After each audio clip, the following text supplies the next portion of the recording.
Good evening, everybody, and welcome. My name is Rick here with AirgunWeb. We are going to talk about an interesting topic today. I hope you guys have your thinking caps on and are ready to participate because I think this is going to be a good one. I've got some text coming in here. I'm talking to Mr. Lee in Korea with Evanex. So everybody say hi to Mr. Lee. Hi, Mr. Lee. So I'll get back to his conversation a little bit later. So I don't know if you guys read the title, but I thought today would be kind of an interesting discussion to discuss the difference between or your preference for expensive versus affordable air guns, and what works for you, what matters. Is there something that is more important to you with one versus the other? Where are you in your airgunning career or your hobby or whatever it is? So let's go ahead and jump in here. Before we get started, I want to say hey there. I will say hey to everybody. We got Gary in here. We've got Dave, Jacob, Kyle. You guys, thanks for jumping in and getting on here. We've already got a bunch of people watching, so that's pretty cool. Want to, before we get too deep into this topic, want to remind everybody, if you haven't subscribed to the new Gateway Airguns YouTube channel, please do, and the link will be in the video description. We're in preparations for Airgun Expo 22, which will be in May. It will be an open event, so if you want to come by and hang out and visit and meet folks, you're welcome to do that. You may want to, I'm not sure how many people we can have out here at one time, just given our location, but we'll get that sorted out here shortly. We've got the website's getting updated. It's just about ready. Should be ready tomorrow, and we should have like all the marketing material going out this week so that we can start signing up the rest of our sponsors and advertisers. So that's something that I'm very excited to see happening. So hope you guys will join us for that. I think what we're going to be doing this year is kind of a combination. Last year we did it all live, and this year I think we're going to do probably half and half. Half of it will be like Airgun Week, where we have a bunch of premieres that are just release, and then we'll have live shows in between, because it's kind of crazy trying to do a live and then immediately do another live. So we're going to try and break it up a little bit, but I'm working out all those details. But we'll have a schedule published and all that kind of fun stuff, and you'll be able to catch it. And also, we're going to be broadcasting live right on our the Gateway, right on the Airgun Expo webpage. So instead of having to chase each individual link trying to get to the right Facebook post or whatever it is, we're going to actually have it right on our homepage. So you can just stay on our website and catch the whole event that way. So hopefully that'll be a lot easier this year for people to participate. So let's jump right into the question. So Rodney's already commenting here: accuracy and durability on a budget. And just real briefly, when I first started airgunning, I had a very hard time wrapping my head around spending $100 on an airgun. And this was back 2005, 6 or so. So it's not like that long ago. But it is it's still, I really struggled with just spending $100 or $200 on an airgun. Dave, right now we've got a few folks. Pyramid Air, Air Venturi, and Airgun Depot have signed up as co-sponsors, and I haven't really reached out to a lot of others now. I believe Gamma is going to be there. Umarex is there too as well. And I'm reaching out to. I'm supposed to be talking with Airguns of Arizona like we did last year. So we're like, what happened last year is that like everybody signed up right at the last minute. So I'm trying to not have that happen this time, but it has been a little slow on my part to get going. JS, as far as AEA, I've reached out to them. I've talked to them. Look, it's just up to them to send me stuff, dude. If they want to have me look at their stuff, I told them I'm pleased to do so. So it's a very simple thing, but it's in there. It's completely in their ballpark. It's in their hands what they want to do here. I do have a ton of product. I'm so far backed up with video stuff right now that I'm so backed up with stuff right now that I am. I don't even know if they sent me guns today. I probably wouldn't be able to get to it for 6 weeks. So, that's where I'm at right now. But I've already told AEA, and I tell them every week when you guys come up and say, "Will I ever do an AEA stuff?" Just send it to me. Call me. Get with me. We'll work with them. It ain't no big deal. But it's in their court. That's what I keep meaning to say. Okay, so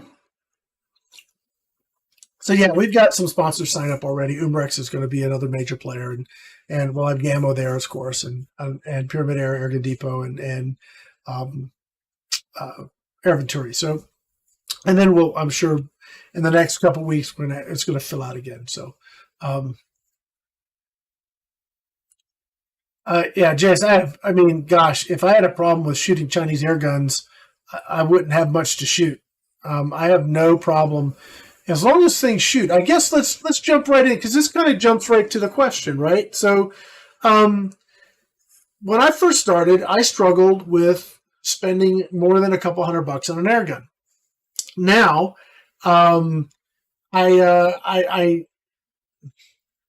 okay, so financially I'm in a different place, so that obviously plays a big part into it. But I don't have a problem spending more money on something primarily for an improved shooting experience. I was doing a little testing this last week. In fact, I've got like 9 videos that I shot over the within the last week that are going to the editor, my sister, to do all the editing. And then we're going to have, I've got another probably 8 to try and get done this week. So that's how far behind I am. But in those videos, I shot everything from, actually a buddy of mine bought a Daystate Red Wolf high power 22, which is it's a work of art air gun. So I actually did a review of that because he said I could do that while I had it. So that'll be coming out soon. And I shot an umarex Origin, and really at 50 yards, if I were to show you guys, the shot groups, with, the Origin at 50 yards and like the Daystate Red Wolf at 50 yards, I mean, obviously Daystate's is going to be a little bit better, but it would be hard to tell. I mean, if I didn't just say this is the Red Wolf and this is the Origin, it's hard to tell. Now, is the shooting experience different? Of course it is. And it better, by God, be for $2,800. It ought to have a nicer shooting experience than a $300 gun. My question to you guys, what do you think? Do you think that the only thing that matters is performance on paper and literally, crony numbers and shot card? Or does the shooting experience matter to you? Does the trigger pull matter? The smoothness of the cocking? Does that stuff play in? Or is it purely just performance? And that's my question. What do you guys do? Now, I know Dave just said he just purchased a raw. And I think you're going to absolutely love that gun. I've shot a raw many, many years ago before they were acquired, pulled into Air Force, however that whole transition happened. And it was a really nice air gun for sure. Yeah, my very first real air gun, Mark, was the Gamma Hunter 440, and I gave that to my brother-in-law. He's since passed away, and so I'm sure that the family has it. But that was a wonderful air gun, 177, just a really, really nice gun. I do have still some BSA brake barrels, like Super Sport and that kind of stuff, in my private stock, which I've got to pull out and check. But those are really, really cool. Really top-notch, the air guns. Let's see. All right, so spring piston, rifle fever. Okay, so here's a good question. We can get around to it. Do you ever think about starting an airgun company? I actually have an airgun company. It's called SW Airguns, which is where we make the 20-gauge shotgun. It is hellishly expensive and difficult, and time consuming and really, really, really, really, really hard to do it. Let me put it this way, Stig tried to do it. They quit. And Sig has some pretty deep pockets, and they walked away from it. So if that tells you the difficulty of doing such a thing, there are many boutique airgun makers in the U.S., and that's great. But the Springers, to create that and to build it, man, would people be willing to pay $800 for a Springer, I guess is the question. Because by the time you paid materials, everything to do it, and made money so that you could pay your bills, insurances, and everything else, you'd have to charge $800 to $900 for the gun. I don't know that you'd get many people buying it, but I'd be curious. Let's see. So JTS availability, they're sitting in a container. When they get here, they get here, and I bet it's going to be June. I do have a little stuff on the JTS that I would like to share with you. And you're talking about an affordable airgun that shoots like performance on Crony numbers, performance and accuracy performance is way above its price point. That gun is awesome. I had the opportunity today. I actually took my JTS Aracuda Max apart. And as I started taking it apart, I realized that the engineering that went into that gun is very, very nice. The ability to take it apart and put it back together, at least the air system, which is what gives us fits, right? So the regulator leaks or these other things.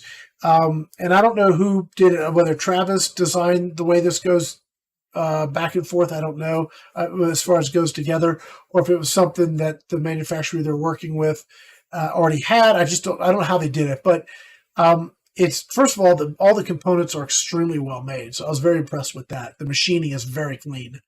And it's very modular. So you have like the plenum, and then the reg valve thing screws in, and then you have that has the reg gauge on it, and then you have, no, it doesn't. I'm sorry, it has the tank gauge on it, and then you have the tank that screws in. So all these little pieces just fit and just like build upon the other. And it was really, really cool to see how that went together and comes apart in order to service it. I was extremely impressed with that gun. That was very, very cool. So if you're concerned about, on the JTS side of things, the ability to service it, it is one of the easiest guns I've seen to be able to service. It was awesome. Let me see. Let me go back up here. You guys are throwing questions up faster than I can get to them here. Let me look here.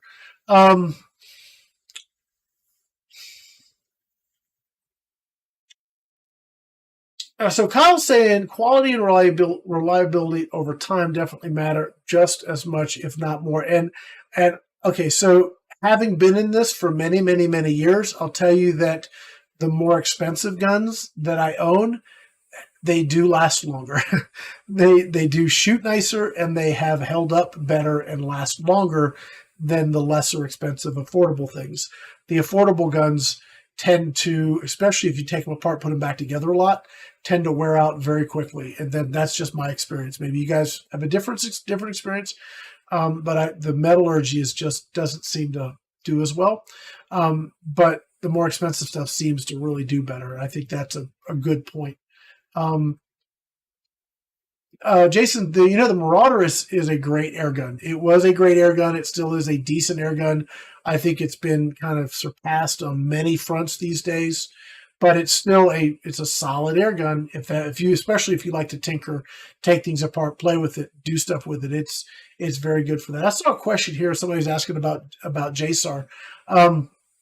As I mentioned a couple times over the last shows, I talked with Matt a little while ago, and they're still in the rebuilding, sort of getting stuff together to produce the product. So they're there. They just are in the process of trying to get all the pieces together. And it's been very problematic with regards to getting all the materials to actually get the parts. On the back on the JTS, I've done a couple videos already. If you take a look at the channel, Utah or Alta Hot or whatever. I'm going to call you Fred. Fred, if you take a look at the channel, I've already got some stuff there on the JTS. Angie's working through a video on the JTS Standard. Her Aracuda Max, had an issue with the regulator, I believe. So it's going back to Travis for him to fix it and then send it back to her. But her Standard is, I believe, shooting really well. So she's working on make sure she has the right pressure, going to play with the hammer spring, get it optimized for shot count, and then tell you guys how all those numbers work. So I think that's going to be a fun video. I know she's working on that one. Let's see.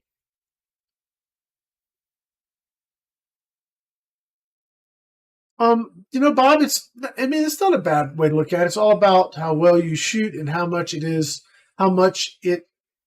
it's worth it you to, you got to work on your English there, Bob. Yeah, I'm not quite sure I get your point, but maybe you can retype it. If you're saying that if you like to shoot, maybe you want to pay a little bit more to enjoy that, then great. If you are a professional shooter or a competitive shooter, then obviously a more expensive airgun is going to do better for you. So I'm not quite sure what you're saying here. So Rodney's saying the feel matters to him, but it mainly depends on what I'm doing. And that's a good point. If I'm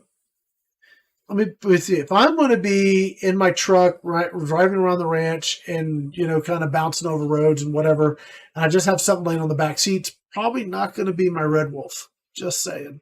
It may be my JTS, it may be the Aracuda, or it may be that new brocock I'm shooting. And I got a little news on that one too, because I learned some stuff on that. I've got 2 videos I shot on that that'll be coming out shortly.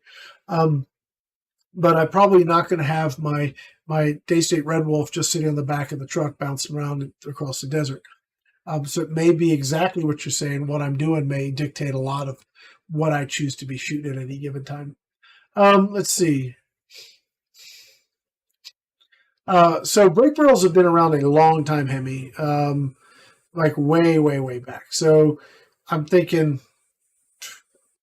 well, probably, gosh, they used to use leather seals. We're talking decades and decades. Like probably in the turn of the century, they probably had, well, not this century, 1900s.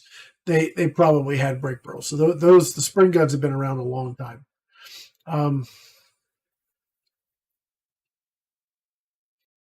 So Heath, yeah, I already know where Heath's at. Heath and I are fans of stuff like AirArms and whatnot. So I absolutely, now that I'm further in the sport, and here's the other question I had for you guys. Let me scroll down. I got way too many comments coming through here.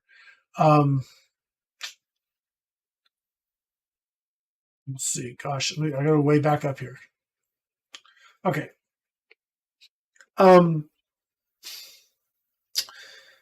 Do you see air guns as a hobby, or do you see them as utility pieces? Okay, so, and you could say the same thing for firearms. Let's take shotguns, for example. The people that shoot trap, that are serious about shooting trap and skeet as a hobby, spend a lot of money on the shotguns that they shoot. And they have every justification in the world to do it. Frankly, if you've got the money to buy it, what do I care what you spend it on? I don't care.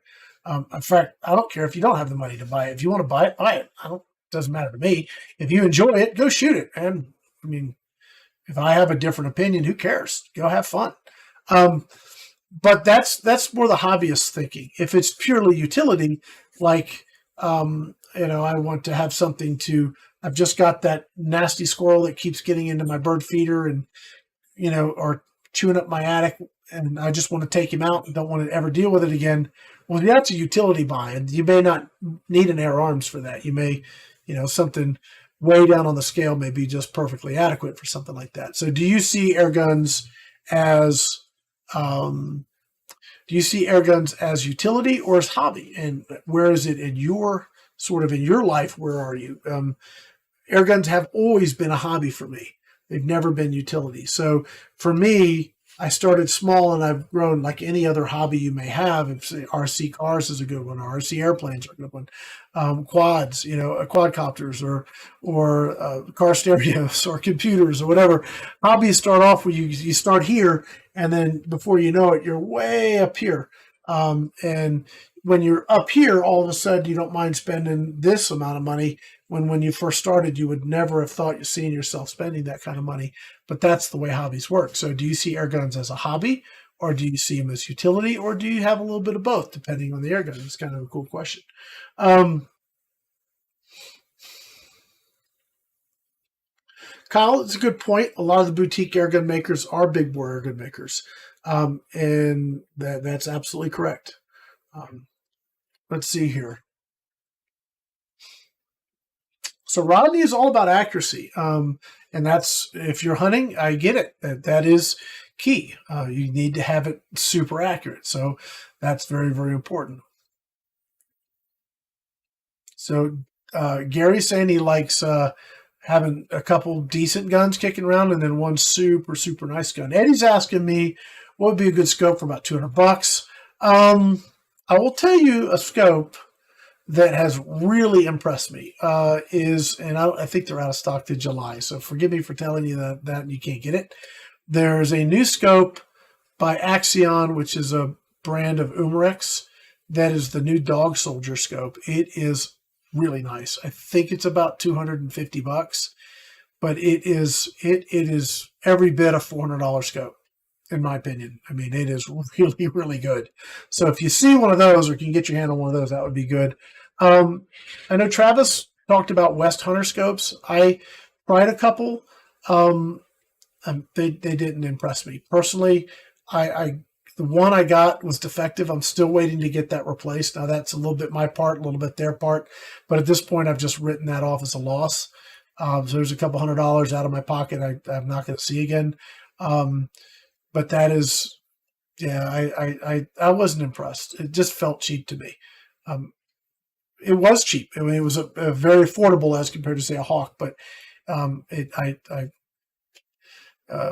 West Hunter scopes, if you're watching, prove me wrong. Let's get back together and just send me the one you owe me and let me play with it, and then that'll be better. But anyway, but as far as a Hawk goes, I would look at the Vantage IR. But I mean that if you want something a little nicer, then the Air Max is good, but you're in the $300 price point now. So I think for that $200 price point, if you can find that Dog Soldier scope, that Axion Dog Soldier scope, it's like he's a 4-16, 50 mil objective, 30 mil tube, side focus. It is very, very nice.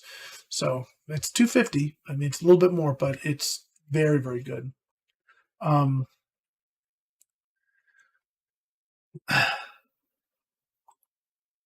So Dave, you're still going to see John, huh?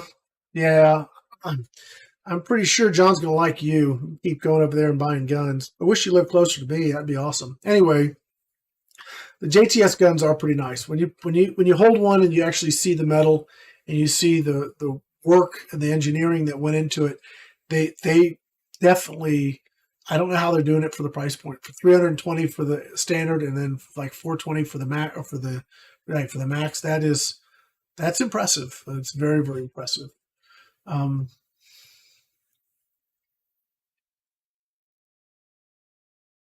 Thomas, I think, has got a good perspective. He's got, the whole range, and I do too. I've got a range. I've got some entry-level guns, and I absolutely love them. I mean, if I were going to go, if I had 2 hours and I wanted to go down the range and just shoot recreationally, I'm probably going to grab my FIREARMS Ultimate Sporter. That's my favorite gun.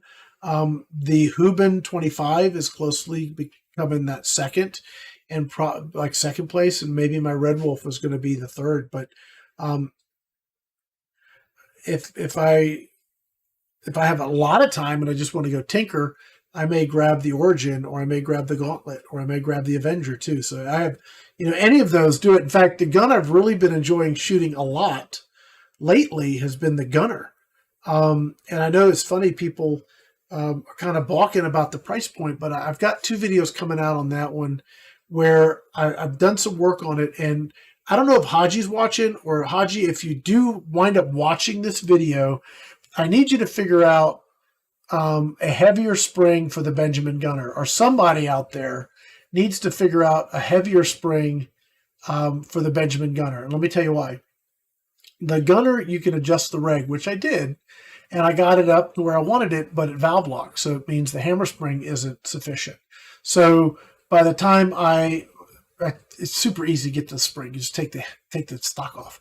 And then there's a little plate. Take that off, and then you're right there with a hammer spring. It's not adjustable, though, which is kind of a bummer. So I'll show you a picture of what I did. I cheated. I broke my rules, guys. So I'm like the guy who talks about not puttering things. I'm going to switch over here. I'm going to change this picture out. Let me see if I can find the picture I want.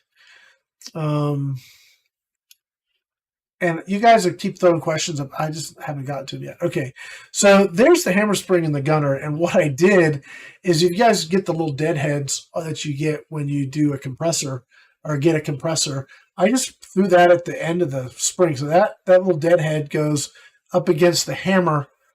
So it gives the spring a little more compression and a little more weight to the hammer. And I'm getting like 54 foot-pounds now out of the Gunner. And it's shooting at 100 yards. So I'm getting 100-yard performance out of that gun. And I just personally, I just really like that gun. It's a $1,000 gun. I get that it's, it's on the, higher end of the price point. But I really like it. I absolutely like it. And now that I'm getting 50 plus foot-pounds out of it, that even makes me happier. So there you go. Let's see. Yeah, Eddie, the Hawk Vantage, or JS is saying to Eddie, the Hawk Vantage line is good. The Vantage IR is what I would suggest. IR stands for illuminated reticle. If it's illuminated reticle, it's a etch glass reticle. So they don't do an illuminated wire. Anything that's illuminated from Hawk is always going to be an etch glass, which is very, very good. Mark asked a question. Who makes a affordable PCP that's good for a person that wants to buy his first one? Mark, my opinion, and I know there's people here that are going to argue this with me, and that's okay. First PCP, especially if you don't have any way to fill it, I like the Origin. Origin 22, I have one. It's always treated me well. I've been shooting the 25 a lot, and it's treated me very well. But it doesn't need as much work to pump it up.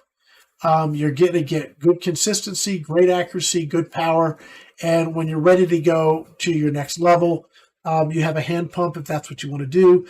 If you're willing to buy a compressor right off the rip, then, I would look at like a Gauntlet or an Avenger. The reason I would say Gauntlet over an Avenger, I know I'm pissing people off right now, because people really like that Avenger, and I do too. But unless tweaking and tuning is something you're really into, and you've got all the gear to do it, and all the time to do it, and all the extra pellets to do it, just buy a Gauntlet. I mean, the Gauntlet, yes, it doesn't have a side lever, it's got the bolt, but the Gauntlet 2, for example, easier to cock, really great shot count, phenomenally good regulator, great power, just a nice shooting air gun. I've got the 30 cal in, by the way, guys. I had that last week. I haven't shot it yet. I know, bad Rick. I'll be shooting that here soon, but I think that the first air gun, if you have nothing and you don't want to buy a compressor, Origin with a hand pump will get you started, okay? I think you're going to get a lot of use and learning curve out of that $300 some odd investment, and it's just a no-brainer. If you're willing to get a compressor right off the rip, then I would say JTS isn't available. If the JTS was available, I'd point you that way, but it's not. So the Gauntlet is really good, and the Avenger's really good. I like the Avenger in a 22 more than I like the Avenger in a 25. I know that sounds weird to people, but the 25, I'm going to turn it up and just leave it full power. A 25 to me is a hunting gun, not a target gun. 22 is a target gun, less hunting gun. So the 22 for me has more where I'm going to want to tweak it. I'm going to want to play with the reg and play with the hammer spring. I can do all that with the Avenger. You can't do that with the Gauntlet. But if you're just target shooting, you don't have the gear to tune, you don't have the desire to tinker, you just want to shoot and have fun, then I think the Gauntlet 2s are a great option. So those are all in the sub $500 price point which is, I mean, gosh, it's hard to beat right now. If you can get your hands on a DAR, the DAR, I really like the DAR rifles as well. I believe they have a new Gen 3 coming out. If all goes well, we'll actually have a representative from DAR coming up here on the show sometime soon. And we've got another air gun. I'm waiting for it to get in. We have another sponsor with Gateway to Airguns that's coming on board that has a whole line of PCPs, again, in the super affordable price point. So we're going to have like a dozen of these sub $500, $400 air guns that all are shooting really well. So when I say it's a great time to be an air gunner, it really is a great time to be an air gunner right now. All right, so let me get to some of these questions. Oh my gosh, I'm like so far behind here. Okay, so do you think the Diana AR8 is better than ASP20? Well, it's only probably better because the ASP20, you can't get it. If I could have a truckload of ASP20s to put in the Airgun Pro Shop to sell them, I'd buy them. They were such a good gun. And Ben, I hope you're enjoying yours, Ben Pearson, the Outdoors Air Gunner. I hope you're liking yours because, man, I regret letting that one go. That was such, I thought sure I'd just buy another one, and then they discontinued them. And when we go back to that, why aren't American airgun companies making Springers? Well, look, if SIG could not make a go of it, good luck, man. Anyway. Yeah, here's Rodney saying, Mark, the Airventure Avenger. Yeah, I know you guys like the Avenger. I like it too. I just don't think it's a great first airgun. I just don't think it is. That's just my personal opinion. So, let's see. I would not use a 30 cal Avenger, 30 cal, where would it go? Oh my gosh, I gotta go way up here.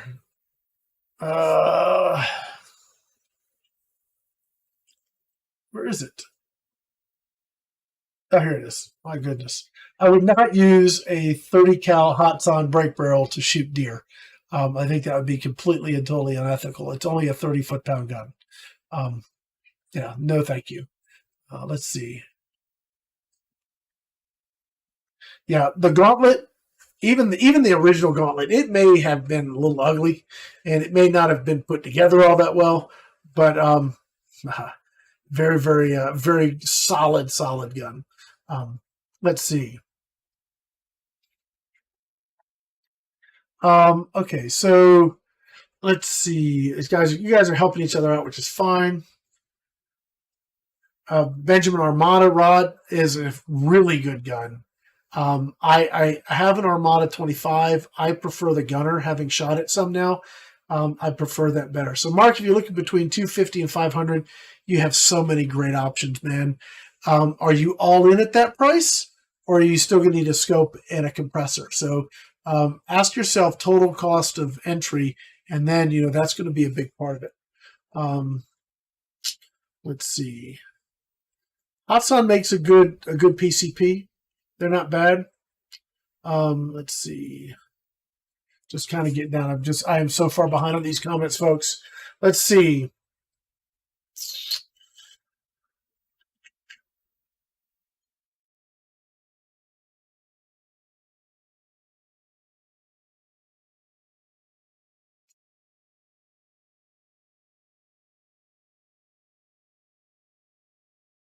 Okay, so here's a good question, and guys, if I don't get to your question, Angie, I'm glad you're here. I'm just seeing that Angie's here. Angie, answer some questions for me because there's no way, there's absolutely no way I'm going to be able to get to everything today. We've had our best night ever so far, guys. So thank you. I like my little Yoda cup. My wife got that for me. I don't know what she was like to say. Am I like the little baby Yoda? Maybe. All right. So here's a good question. My idea of affordable under $1,000 gun and scope, but there's a big difference between affordable and cheap. I don't know if that's a question. So I thought that was a question. It's not. Let's see. Yeah, Skip is saying DAR has a Gen 3 out soon. Yes, I should be getting a Gen 3 here pretty shortly. I'm actually excited about that. Inverted saying you can have a 72 caliber airgun delivered to your door, dropped. Yeah, absolutely you can. That's very, very true. I'm going to get to play with the Zeus here shortly. I got Brian coming out here, going to spend a few weeks out here at the ranch and helping out with the pro shop and having fun shooting air guns and stuff. So I do believe he's bringing out his Zeus. So we're definitely going to get some video of that for sure. Let's see. Let me try to get down here. I'm just going to have to scan through, guys.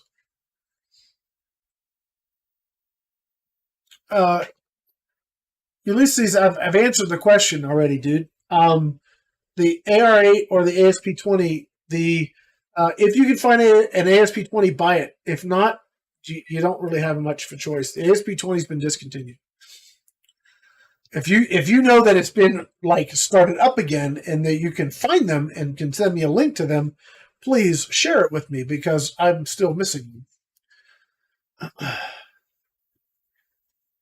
Okay, so Vox Guitars rock. Okay, so I'm also a guitar player. I just bought an ESP fan fret, really gorgeous guitar, and it was like a $1,600 guitar.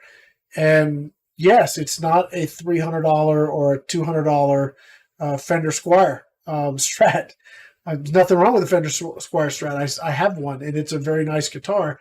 But yes, I also have a Gibson Les Paul, U.S. made. I also have some U.S. Fenders.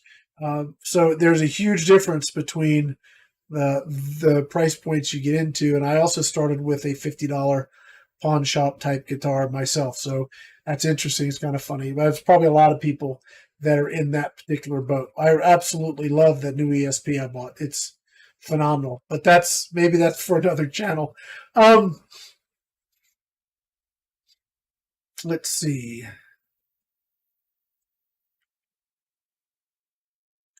Mark, yeah, if you've got an ASP20, dude, gosh, that's such a pretty gun. I had one in the wood stock. I never did shoot the synthetic stock, but the wood stock was so pretty and nice. So it is so cool. Well, Heath, thank you for that. I appreciate it. I deal with a lot of folks here that come up and don't have kind things to say, so I appreciate your kind words. That helps keep me going. Let's see.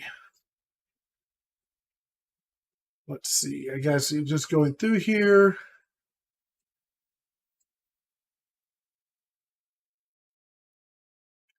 Scott, I've heard of that gun. He's talking about the Arum 2.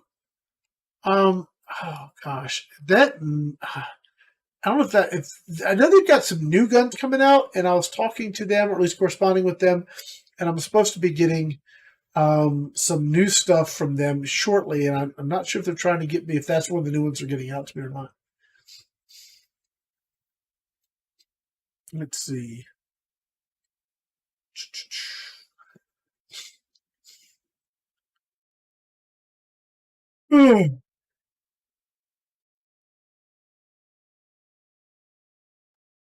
Thomas is asking me, is there room to put shims behind the spring? Yeah. Oh, yeah. I think that ideally either a dual spring, to really give it a good thwack, or just a heavier spring. I would love to find just a heavier spring personally. I mean, that's what I'd like to do. But yeah, or rig up. There's probably a way to rig up a power adjuster instead of there's a little nub back there. I'll show you a picture. So there's the little nub at the very far right end there. And all I did is I put a little compressor deadhead in the front of it, which compressed the spring and gave the hammer a little more weight. So that's how I got around it. But it would be nice if it was just adjustable or we had a heavier spring. But I bet you if somebody put a little time and energy into that gunner, they could make that a 60 foot-pound gun pretty easily. And I would love to see... I don't know why that gun has my attention. I mean, Benjamin's not even a sponsor, but for whatever reason, that gun has just like captured my attention a little bit. And maybe because it is sort of just like this raw canvas of possibilities, because if I could swap that bottle off for a carbon fiber bottle, run it to 4,500 PSI, like you have, or maybe another aluminum bottle that's 4,500, like you can with the Gauntlet 2 or something, and you could play with that regulator, hammer spring, valve combination to get over 60 foot-pounds. The gun's really, it's very accurate. It just has such potential with a little more power. That thing is pretty stinking awesome. But that's just, I don't know why it's just got me so tunnel visioned on that gun, but I really do like it. Do you like the Monstrum first focal planes? I've looked at those. I haven't. They've reached out to me. I need to kind of get back with them on email because they offered to send me some stuff to test, and I did not follow up. So maybe I'll do that.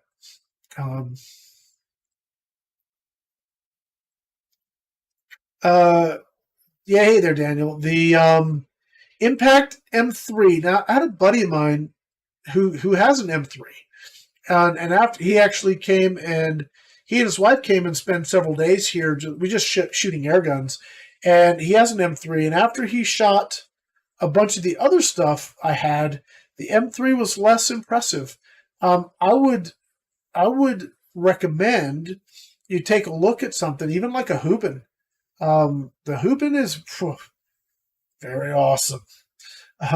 Just very, very awesome. I've got a video coming out, a slug video coming out of that one with the almost best slugs, and then Steve from AVS is sending me supposedly even like the best slugs. He's sending me. Actually, I've got them. I just haven't shot that video yet. So that's going to be very cool. Jose, I would disagree. The Origin's not junk. Maybe you've gotten one that's junk, but it's not junk. In fact, it's the same manufacturer who makes the Avenger guys.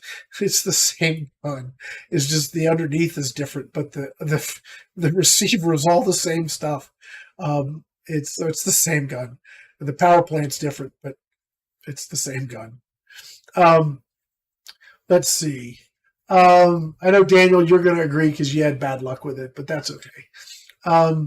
I've had very good luck with it, and so have thousands of other people. Let's see. Let me scroll down here. Hey, to each their own opinion, man. That's all right. If you guys have that opinion, that's fine. Let's see. Gosh, there's just so many comments. Let me get back up here. Oh, okay.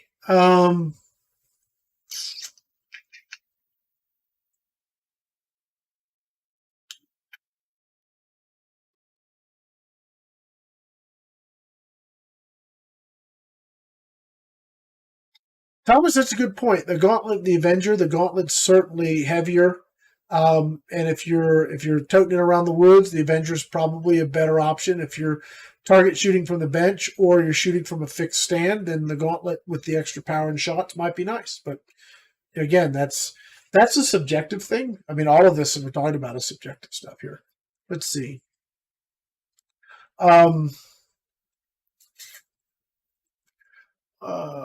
Let's see. My 4 uncle's hand pump broke Sunday. I ordered a cheap compressor that can fill bottles. What's a good sized bottle to get several decent fills? Get a 6.8 liter. Most of their cheaper compressors, they don't like the 88 cubic foot or the 9 liter bottles. So get a 6.8 liter. But you want to check what your compressor is rated to fill. So that's really your thing. But a 6.8 liter is your 74 cubic foot. That should do just fine.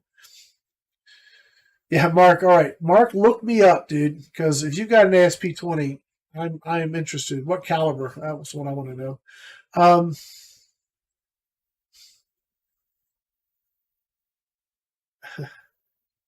Let's see.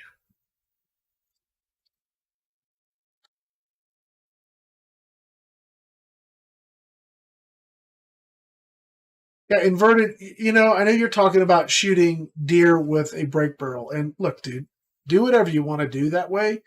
I'm never going to recommend that ever. Because the time you don't do it, you've just wounded a deer and you sent him off into the woods to die. It's just not worth it. And I think one of the most irresponsible videos ever produced was was way back when I first started. Gammo had got a guy to shoot a pig with a 177, and it was the Gammo Hunter Extreme 1600 feet per second air gun, killing pigs with a 177, and that inspired so many people in the wrong direction. It was disappointing, and I will never, I can never, with a good conscience, recommend or suggest that somebody do it. And I will never say it's a good idea. If you have a brake barrel that does 90 or 100 foot-pounds, that changes things. But if it's doing 30 foot-pounds, unless you're 2 inches from it and you're just putting it down, I'm not going to ever recommend shooting one. And we can argue that for the longest time if you want, but I'm never going to see it your way on that one. Let's see. Because you may be able to hit it perfect every time, but if you suggest that to the guy who can't, or the person who can't, and then they go out and try and do it, and they just wound everything, and see, that's not being responsible in any capacity. You want this daisy hat? Well, email me. Maybe I'll drop it in the mail to you. I can get more. Let's see. Discuss how to find places for hunting. That's a tough one. I don't really know. Angie might be good. I think it's all who you know. Maybe I would look for hunting lodges, or not hunting lodges, but hunting leases or hunting clubs in your area. That would be a place to start. Maybe check with any sort of farmers associations. Maybe there's some pest abatement stuff that needs to happen. But other than that, I don't know. We have 500 plus acres here, so if I want to go small game hunting, I just walk out my back door. But I know that is not something everybody has the opportunity to do.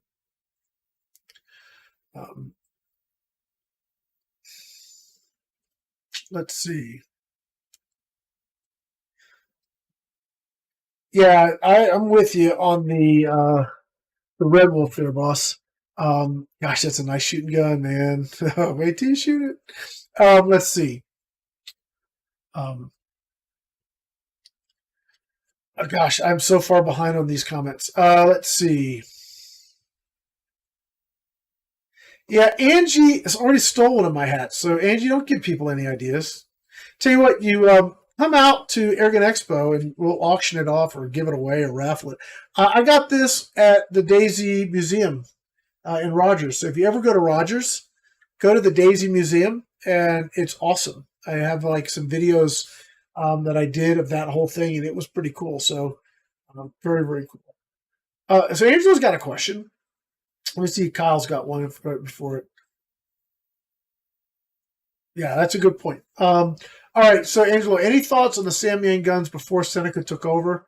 They're great guns. In fact, the Seneca guns are the same exact guns. They're just branded Seneca now. So the one that's not the same, obviously, the Seneca Eagle Claw is a revamp of the Sumatra. So that's obviously different. But the Dragon Claw, the Recluse, the 909 Big Hunter, or Light Hunter, those are all the same guns. It's just a different name on them. Let's see. Goodness. I lost my... Oh, goodness, to go up here. Okay. So many chats today. Goodness. It's been a busy, busy night.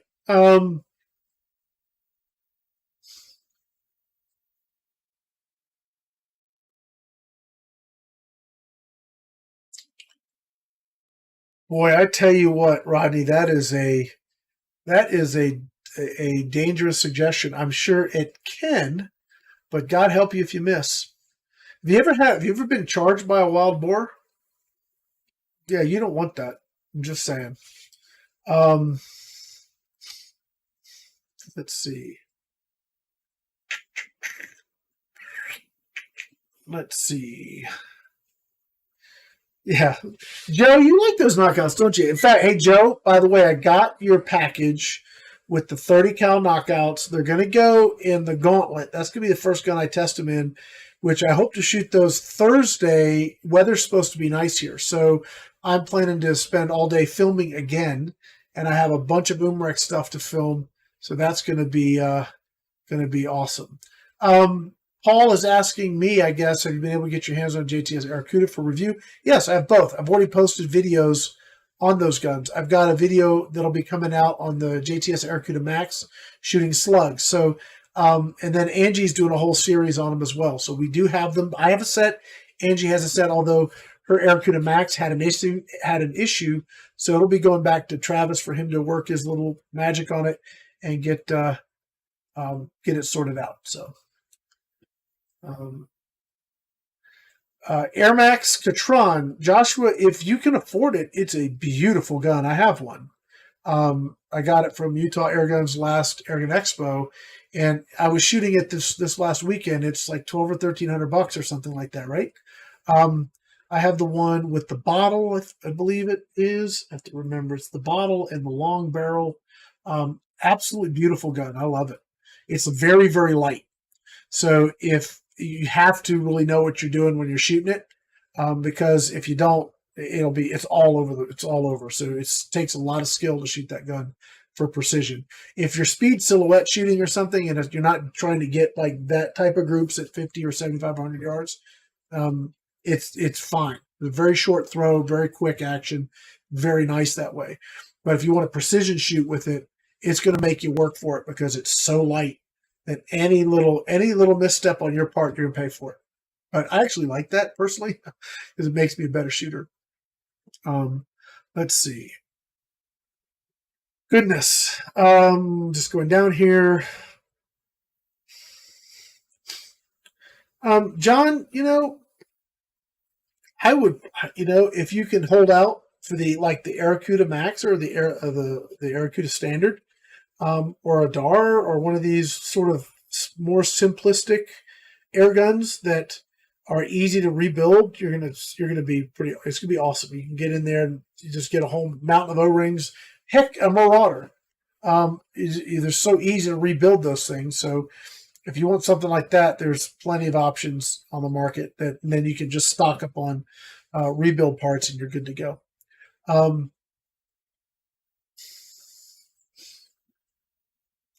Yeah, Mark, I know you deal. If you're in Illinois, you kind of in that place where you got to jump through all kinds of hoops to be able to just take anything home. It stinks. I can't even ship, or Airgun Pro Shop can't even ship there without having to go through an FFL. It's pain. Kyle's talking about a good Springer as a put a meat on the table gun. Absolutely. I would go German. Go with like a Beeman R9. That is a really nice gun. If you can get a Walther LGV or an LGU, those I don't even know if you get it'd be used, but exquisite air guns, beautiful air guns.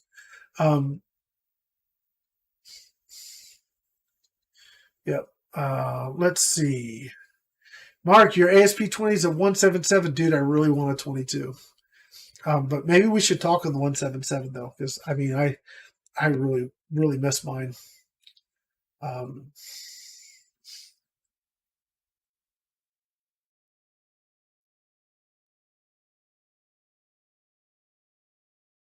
Paul, yeah, we're going to have the full review of the Arcudas.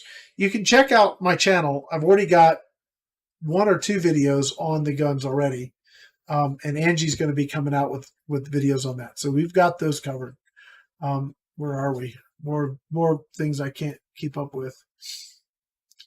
Let's see. Here we go. And gosh, we're about to run our hour out here. Let's see. John C. Okay, so turkey hunting, I would say you want to go with the 20 gauge. Either go with the new primal from umarex or go with like my SWA. SWA is going to be a lot more money. It is milled aluminum made in the U.S. And I bet you most of the primals could be made in the U.S. too, but it's going to be just a different form factor. But we have a 27-inch SWA that's pushing. You can load it up whatever shot you want, tungsten or steel or lead, up to 1 ounce and 3/4, and it will absolutely get the job done. So, but if you're going to hunt turkey and you're going to use a shotgun and you're not going to precision headshot them with a regular rifle, then absolutely go with like the 20 gauge. I don't think the wing shot's going to have the power. I've shot the wing shot. It's great for rabbits up close, but it doesn't have a lot behind it. The shot's so there's not a lot of it, so there's not a lot of BBs in there, and it's very light, so it just doesn't have a lot of punch. So let's see.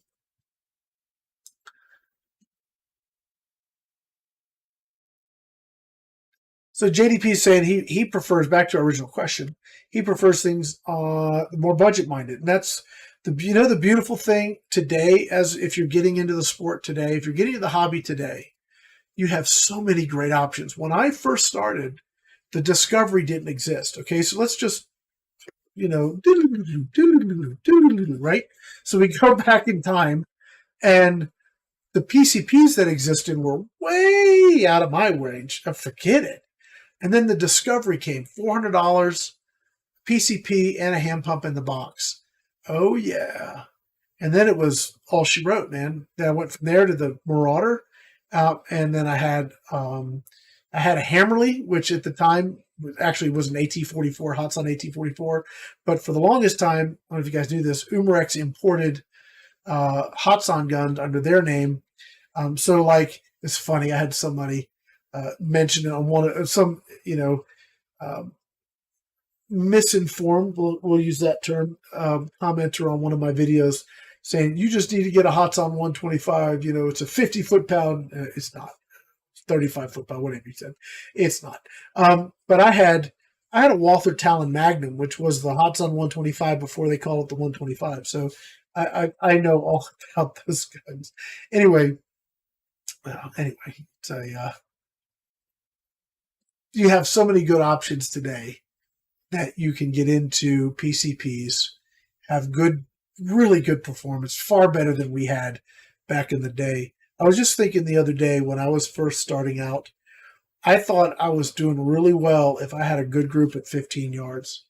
And now if I don't start at 50 yards, it better shoot well at 50 yards these days. It doesn't matter what the price point is. It better shoot well at 50 yards. And that's not the way it used to be. It's just not the way it used to be. Let's go scroll down some more here, and then we're going to wrap it up because we're coming to the end of our hour here.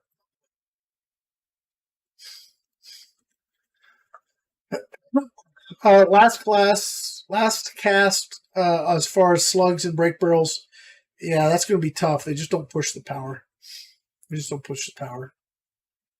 I believe that Ben shot some slugs, H&N slugs through, because they had very light slugs, through his ASP20, and they shot pretty well. So if you get them light enough, but at that point, you might as well shoot pellets because they just don't have the power. Let's see.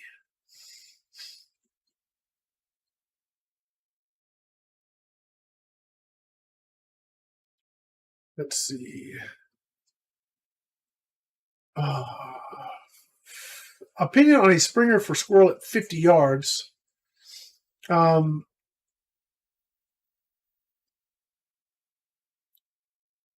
Steven, let me just tell you.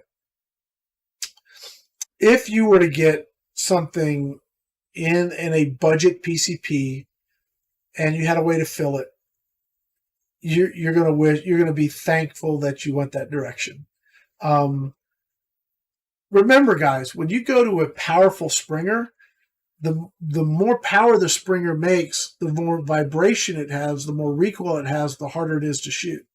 So if I got over a decade into doing this and know this very, very, very well.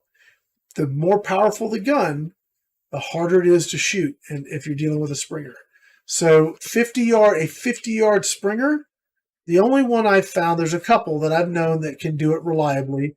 One's a TX200 or a Pro Sport or an HW97, or like an LGU if you can find one. But these guns are not like super powerful. They're just really accurate, but they're also $600, $700, $800. So, if you want 50 yards, remember you need 1-inch accuracy at 50 yards. And here's a little test. I'll give you guys this challenge before we wrap it up tonight. So I would like to challenge folks as to how far they can ethically take a kill shot with their airgun. And here's the challenge. And I wonder how many will be honest as to how they do. So if you're hunting standing, let's say freestanding, take a box and take a quarter and draw a circle around the quarter and stand back at 10 yards and shoot 10 shots. And if you're able to put all your shots in the quarter, great. That means at 10 yards, you're going to be accurate enough to go hunting. Now, back up to 15 yards and do it again, and then back up to 20, 25, and so forth.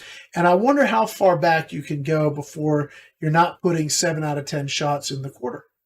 Because that's what it takes to hunt. If you're going to hunt small game, you've got a 1-inch kill zone. So draw your little circle with the quarter-size circle and see how far you can go back before you have reached your limit. Forget about the air gun. You've reached your limit with an ethical hunting shot. And I bet you you're not going to get back nearly as far as you think.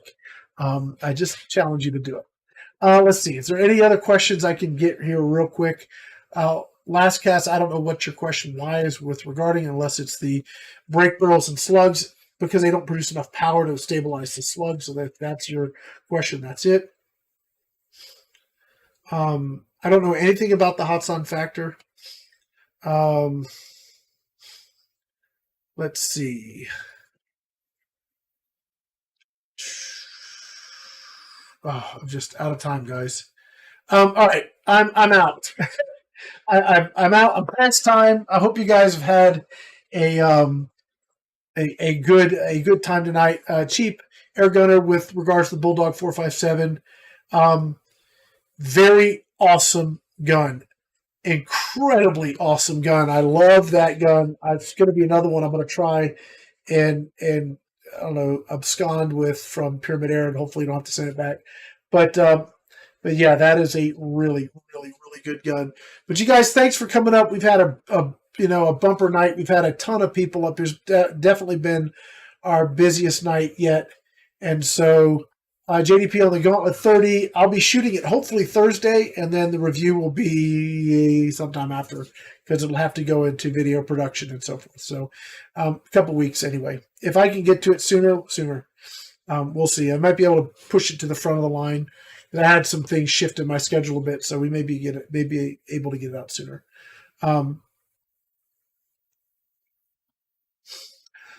Okay, that's it. We're done. Guys, we're out.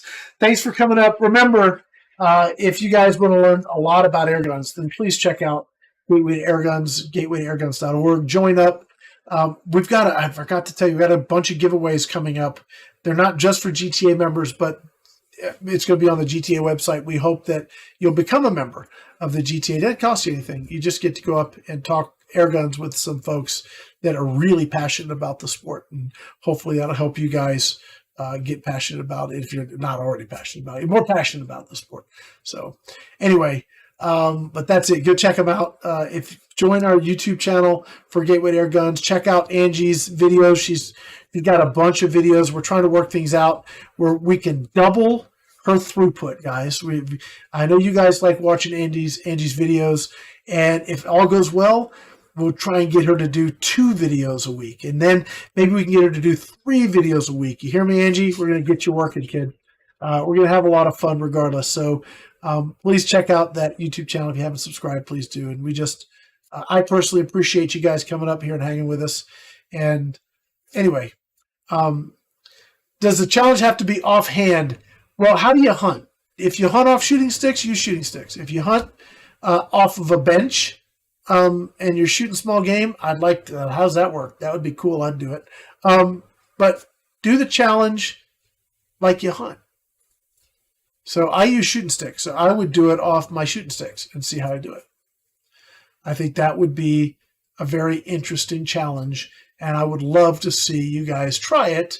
And gentleman's already put in there, he only got back as far as 25 yards. I know how difficult this is. So anyway, challenge you guys. Do it. Let me know how it goes. We talk about that next week. Guys, that's it. I'm out. See you guys. Have a great night. Thank you guys for coming up here and hanging out with me today. See ya.